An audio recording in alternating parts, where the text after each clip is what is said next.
አንቺን አይንሽ እያየን እንሰጥልሽ። ምን አፈን ሞልተ ልጅ እንደምትሰቅላት እየነገርከኝ ነው እንዴ? ቆይ አንተ ምን አይነት ሰው ነህ? ምን አይነት መጥፎ ሰው ነህ? እንደኔ ጥሩ አይተሽም አታውቂ። ሰማኛ ከዚህ በኋላ አፈን ሞልተ ስለ ልጅ የምትናገር ወይ እገልሃለሁ ወይ ትገለኛለህ። ዝም በይ ብዬሻል። አልልም እያልኩ በቃ እንደውም ተኩስና ግደለኝ። ሞት አይደል ሌላ ምን ይመጣል? አሸንፈሻል። አላሸነፍኩም እንዴ? ከዚህ በላይ እንዴት ታሸንፊያለሽ? ምን ሆንኩኝ? ምን ተደረገልኝ? ትሁት ልጅሽን አድነሻታል። ምን አዳንኳት? ቤቷ እስክትደርስ ድረስ ደህንነቷ በጣም ያሰጋኛል። ያ ፖሊስ ምን ላይ ደረሰ? አላውቅም፣ ግን ነገሮችን ችላ ያለብኝ እየመሰለኝ ነው። እንዴ እንደዛማ መሆን የለበትም ናቲ። ብቻ አንድ ነገር ተባበረኝ። ምንድን ነው የምተባበረሽ? የምትተባበረኝማ እባክህ ልጄን ቤተሰቤ ጋር አድርስልኝ። እሺ፣ ግን መውጣቷ ጥሩ ነው። እሱ ባይመጣ ሰው እየተከታተለን ቢሆንስ? እንደዛማ እኮ ምቹ አይደለም። ስለዚህ የሆነ ቦታ ደብቃችኋለሁ። በጣም ያበዛው አይመስልም? አንተ ላይ ሽጉጥ መደቀን የሚያቅተህ መሰለህ? ተረጋጋ። ተረጋግቼ እደፋለሁ። እኔ ለራሴ ጉዳይ ነው የመጣሁት። አንተ ምን ጉዳይ አለ? ለራስ ስራ ፈትየው። አሁን ከእኔ ምን እንደምትፈልግ ንገረኝ። አለሜን ጭራሽ እንዳታስበው። እንደውም ከልጁ አገናኛታለሁ። ግደለኝ በቃ። እንደሱ ካረክማ ስለማልመረጥ ጨርስ። እገልሻለሁ። እኔ ነኝ የምጨርስሽ። ምንም አልሆንሽም። አንተ እኔን ገፈተርከኝ። ደግመህ ጫፏን ብትነካት እንደዚህ እንደማላወራ ወቅሽ። ዝም በል አንተ። እሷ እኮ አንድ ተራ ገረድ ነች። ሄሎ ትሁቴ፣ አልደረሳችሁም?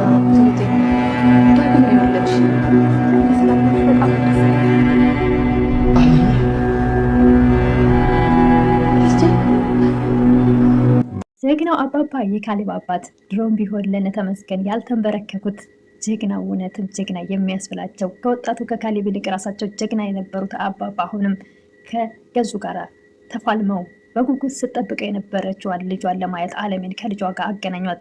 እጅግ በጣም ደስ ይላል። ለአመታት ልጄ ሞቷል እያለች በአንድ ክፍል ተዘግታ ስትኖር የነበረችው አለሜ ልጇም እናቴ ሞታለች እያለ ተስፋ ቆርጦ የቆየው ቢሆንም ነገር ግን ዛሬ ላይ እጅግ ደስ የሚል አባባ በእውነት እጅግ ነው ያስደሰቱን። ሰላም ጤና ይስጥልኝ ውድና የተከበራችሁ መላው ዓለም ያላችሁ ኢትዮጵያውያን ተመልካቾቻችን፣ እግዚአብሔር ይመስገን ደህና ነኝ። ትሁት ድራማ ክፍል 104ን አብረን እናያለን። ናቲ ትሁትን አሁን ቀን ላይ ልጅሽን ማየት አትችይም እና ማታ ይሻላል በማለት ሀሳብ ስለሰጣት እሷም ሀሳቡን ተቀብላ ማታ ላይ ወደ አባባ ቤት ስትሄድ አቶ ገዛኝ ከኋላ እየተከተላት ነበር።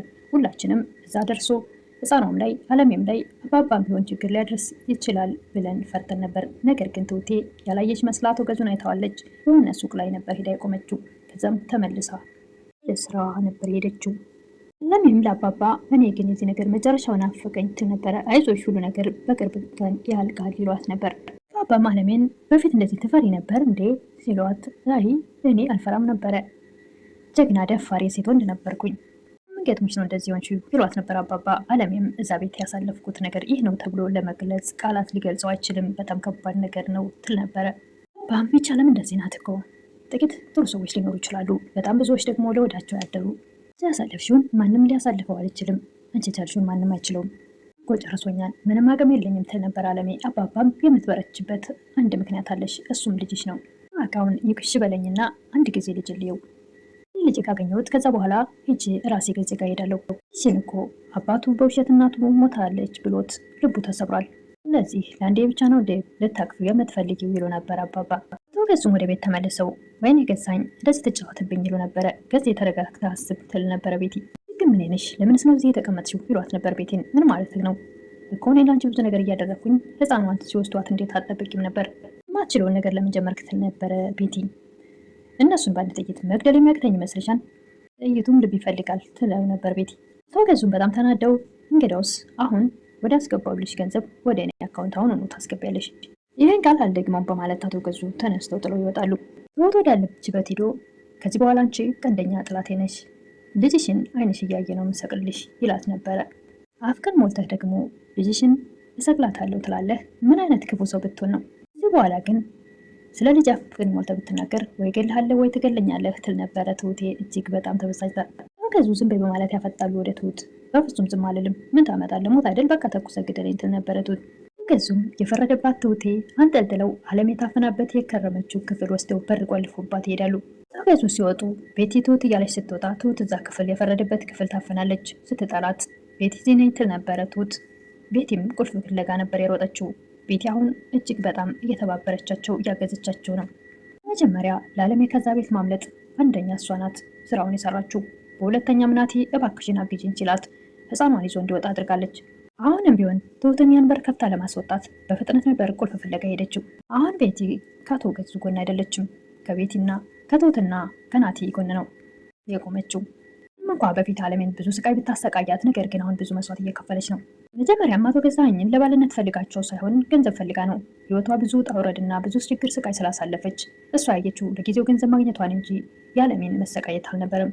አቶ ገዙ ቁልፉን የማይታይ ቦታ ላይ ቢያስቀምጠውም ነገር ግን ትርፍ ስለነበረ ያን ቁልፍ ይዛ ሄዳ ትሁት ጋር ትገባለች። ቤቲም ለትሁት ምንድን ነው ተፈጥሮን ትላት ነበረ። ባልሽ ነው እንደዚህ ያደረገው፣ አሸንፈሻል ትሁት ትላት ነበር። ቤቲ ምን ስለሆነ ነው ያሸነፍኩት? ገና ምን ተይዞ ትል ነበረ ትሁት። ቤቲም ልጅሽን እኮ አድነሻል ትላት ነበር። ትሁት እኔ ቤተሰቦቿ ጋር እስክትደርስ ድረስ ደህንነቷ አስጊ ነው፣ ገባሽው ትናንት ነው ትል ነበረ ቤቲ።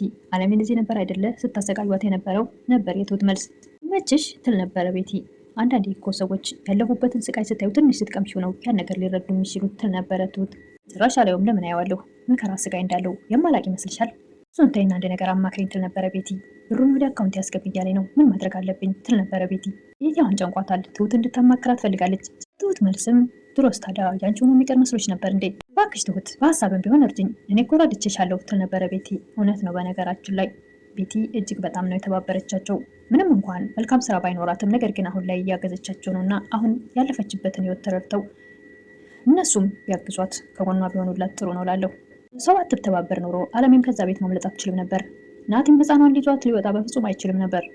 ክፋት ብታስብ ኖሮ ወደ አቶ ገዙ ደውላ እንዳስቆም ታደርግ ነበር፣ ህፃኗንም እንዲመልስ። ሲጀመር ዓለሜም ከዛ ቤት እንድትወጣ አታደርግም ነበር። አሁን ላይ እጅግ በጣም እየተባበረቻቸው ነው። ነገር ግን እሷን አሁን ብቻዋን ወደኋላ ወይ ከገዙ አልሆነችም ወይ ከነሱ መሀል ላይ ብቻዋን ናት። ነገር ግን እነሱን ከልቧ እያገዘች ነው። አሁን ትም ሰይጣን ገንዘብ ይሰጣል፣ ቢሰጥም ግን መልሶ ይቀማል ሲባል አልሰማሽም ትል ነበረ። እባክሽን አሁን ተረት አልፈልግም፣ የሚጠቅመኝን ነገር ነው እኮ። እንዴት እንዳትለፍኩና ህይወቴ እዚህ እንዴት እንደደረሰ አታውቂም። ለምን እሴት ውስጥ እንደገባው ልታውቂ አትችይም። አሁን እዚህ ልቆይ ወይስ ልውጣ ትል ነበረ ትሁት። አሁን ቶሎ ውጭ ብላ ቤቲ ወደ ውጭ አስወጣቻት። ትሁትን አፍኗት ከሄደበት ክፍል አስወጣቻት። ብዙም ከዛ እንድትቆይ አልፈለገችም። ቤቲ አሁን ከልቧ እነሱን እገዛ ላይ ናት። ነገር ግን አቶ ገዛኸኝም እሷ ከነሱ ጋር መሆኗን ካወቀ አይደለም የሰጣትን 80% በሷ ስም ያለው ገንዘብ ቀርቶ ለህይወቷም አስጊ ነው። እሱ ለማንም አይራራም። ናቲም ወደ ትሁት ጋር ሄዶ ልጅሽ በጣም ደህና ናት፣ ከዓለሜ ጋር እየተጫወተች ነው ትል ነበር ይላል። ነገር ግን ልቤ ሊረጋጋ አልቻለም ትል ነበረ ትሁት። ዛሬው ግን ምን ላይ ደረሰ ትል ነበረ ትሁት። እኔ አላውቅም፣ ነገሮችን ችላ ያለብኝ ይመስለኛል። ነገር ተባበረኝ፣ ልጅን ቤተሰቤ ጋር አድረስ ትል ነበረ ትሁት። ጥሩ ነው፣ ነገር ግን ሰው እንድትከታተለን ቢያደርግስ? ቦታ እኔ ደብቃቸዋለሁ ይል ነበረ ናቲ። ቤቲ ናቲን አብረን እንውጣ ትል ነበረ። አይ እኔ ከትሁት ጋር ነው የምወጣው በሚላት ሰዓት አንተ ትክክለኛ ጥሩ የእንጀራ አባት መሆን ፈልጋል ማለት ነው ትል ነበረ። አብሬያችሁ ልውጣ ስትልም አይ እኔ ብቻዋን ማናገር ፈልጋለሁ፣ እኛ ብቻ ነን የምንወጣው በማለት ጥሏ ሲወጡ ቤቲ እጅግ በጣም ተከፍታለች። ናቲም ትሁቴን ወደ ውጭ ካወጣት በኋላ አንቺ ወደ ህይወቴ ስለመጣሽ እጅግ በጣም ደስተኛ ነኝ ይላት ነበር። ትዬ እኔም አንተ በህይወቴ ስላለ ደስተኛ ነኝ፣ ነገር ግን በእኔ ህይወት የሚመጣው በሙሉ አንተ ትገባለህ፣ እዚህ የኔ ጣጣ ውስጥ መግባት አይቀርም። አቶ ገዛኸኝ ወደ አባባ ጋር ደውለው እኔ እኮ አልደረስኩብህ የሚል ነበረ። እኔስ መች ደረስኩብህ ይሉ ነበር። አባባ ዓለሜን አንተ ጋር ናት ይል ነበር። ዓለሜ የምትባል ዓለሜ የሆነች ሰው ማናገር ትፈልጋለህ? እሱ አንተን አይመለከትም በሚላቸው ሰዓት አባባም አንተም አይመለከትም፣ እኔ እኮ ማንም አስፈራርቶኝ አያውቅም ይል ነበር አቶ ገዛኸኝ። አባባም ወደ አቶ ገዙ ሄደው ሽጉጥ ሲደቅኑባቸው የማይሆን ነገር እንዳታደርግ ይል ነበረ አቶ ገዙ። አባባም በጣም ያበዛው አልመሰለህም? ላይ ሽጉጥ መደቀን የሚያቅተኝ መሰለህ ይሉ ነበር አባባ። አቶ ገዙም ተረጋጋ፣ እኔ ለራሴ ጉዳይ ነው የመጣሁት፣ ያለ ደግሞ ስራ ፈት ከኔ ምን እንደምትፈልግ ንገረኝ፣ ዓለሜን እፈልጋለሁ፣ ወይን በጭራሽ እንዳታስባት ይሉ ነበር አባባ። ከልጇ ጋር አገናኛታለሁ በሚሉ ሰዓት እንደሱ ካደረግክማ ስለማልምርህ እዚሁ ጨርሰኝ ግደለኝ ይል ነበር አቶ ገዙ። ዋና ልጇ ተገናኝተው አንተን ጉድ ሲያደርጉ ማየት ትፈልጋለሁ ይሉ ነበር አባባ። አሸናፊ ነኝ እያለ አቶ ገዙ ይፎክር ነበር።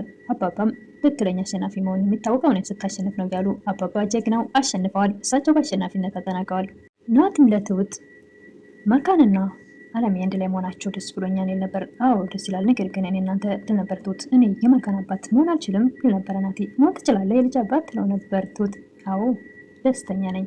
ትሁትም የልጅሽ አባት ሆናለሁ ስላላት እጅግ ተደስታ ናቲ ላይ ጥምጥም ነበር ያለችው። አቶ ገዛኸኝም ከውጭ ለው ሲመጡ ትሁትን በር ስትከፍትላቸው አንገቷን ነበር ያነቋት ጉሮሯን። ደስ የሚለው ነገር ናቲ ቤት ስለነበረ አባቱን ወደዛ ገፍትሮ በጣም ሳይጎዷት ያድናታል። አንተ እኔን ገፈተርከኝ ይል ነበር አባት። ከእሷ መቼም አትበልጥም ይል ነበረ ናቲ።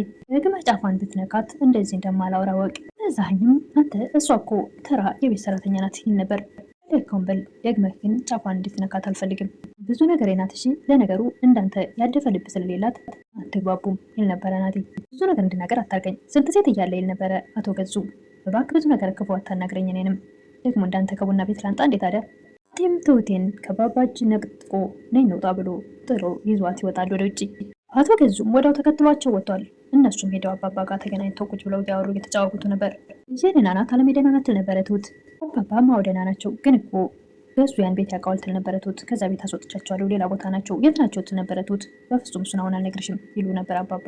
እየተዋት ትደፈር ትል ነበረ ትሁት። ናቲ እናት ግን ሄደህ ታገኛታለህ፣ ፈለክ ዛሬ ማታ አገኛት።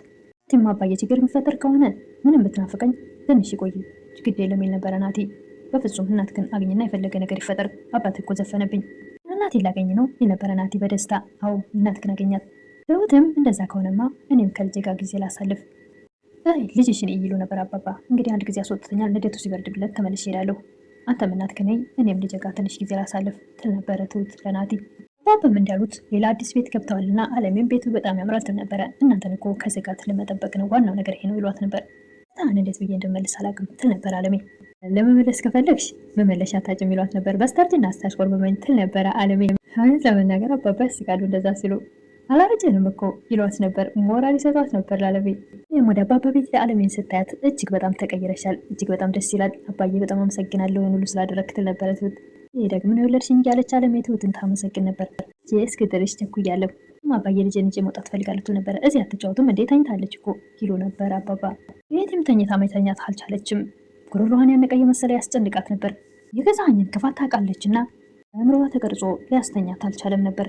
በስተመጨረሻም ለዓመታት ተነፋፍቀው የነበሩ እናትና ልጅ እድሜ ለአባባ ምንም እንኳን የዓመታት ነፍቆታቸውን አቅፋትና አቅፋው ጥምጥም ብሎበት ነፍቆታቸው ባይወጣም ነገር ግን አለሜ ብሎ ደረጃ ስር ቆሞ እሷም ልጄ ስትል እንግዲህ ቪዲዮው ለዛሬ እዚህ ላይ ነበር የቆመው ወይም ደግሞ ያለቀው። ነገር ግን ፍቅራቸውን ባይወጡትም ናፍቆታቸውን ቢያንስ አይን ላይን ተያይተዋል እናትና ልጅ። አቶ ገዛኸኝ ተከታትሎ የደረሰባቸው ይሆን ወይስ ደግሞ ቤት ስለቀየሩ ቦታውን ላይ ይሆን? እንግዲህ እሱን በቀጣይ የምናይ ይሆናል።